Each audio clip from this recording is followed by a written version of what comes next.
Okay, well, greetings, friends, and welcome to Dialogues on Social Enterprise.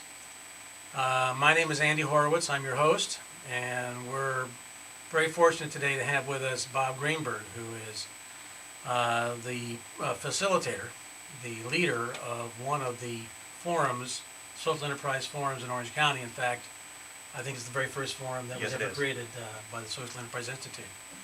Bob's been doing this now for a couple of years.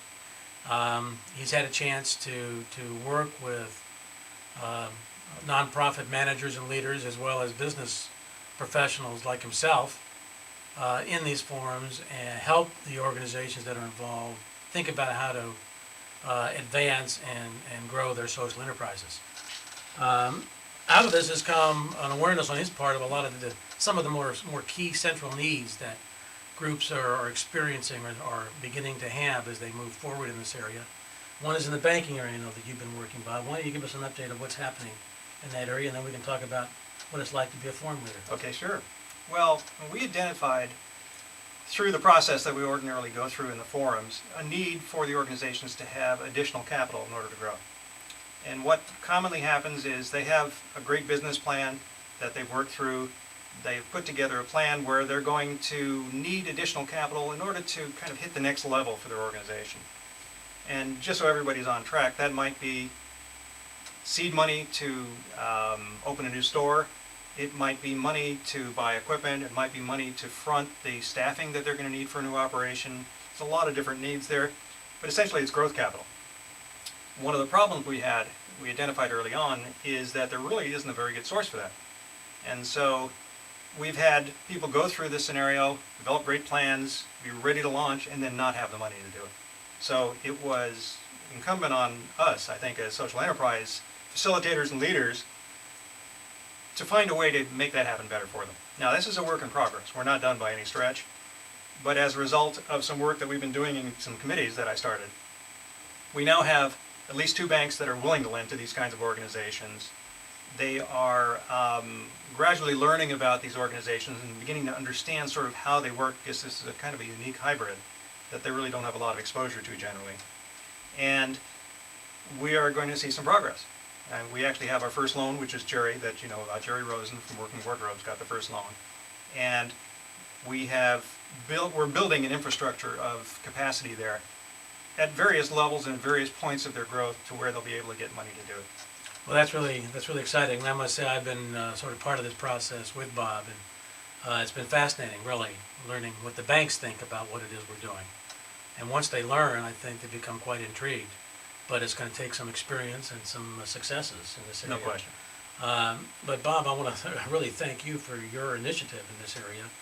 But what got you interested in doing this? I know you've been with the Institute since almost the beginning. You know, right. Like I said, you're the number one. You started OC1. Why?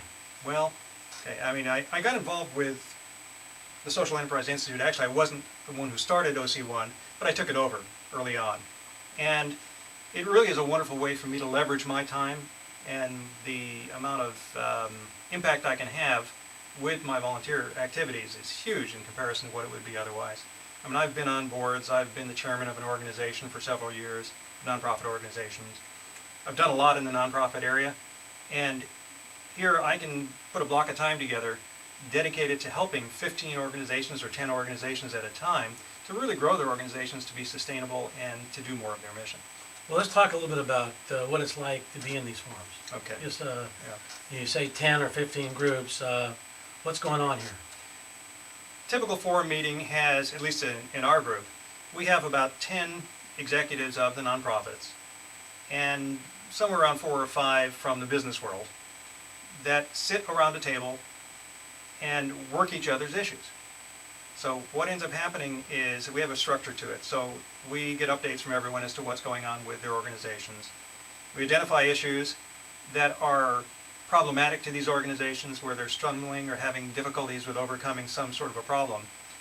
And the group works together to help come up with a resolution to the problem. So it's a wonderful dynamic because you have the business individuals who have some different expertise or different exposures anyway than many of the nonprofit management people. And you have all the nonprofit people in the room that are very bright and very dedicated people. And what ultimately happens is everybody focuses their energy on solving a problem for each organization. So it's a tremendous dynamic. Well, that's great. And I know banking or financial growth plans and growing your organizations is one of the key objectives right now. Thanks for sharing what you're doing in the banking area. My pleasure. Maybe you can come back and give us an update as this thing evolves. Sure. And we have more groups to fund, and we have more banks and other financial partners that are working with us. Be my pleasure. Thanks a lot, Bob. Take care. This is Andy Horowitz signing off now from Dialogues on Social Enterprise, and we'll see you soon.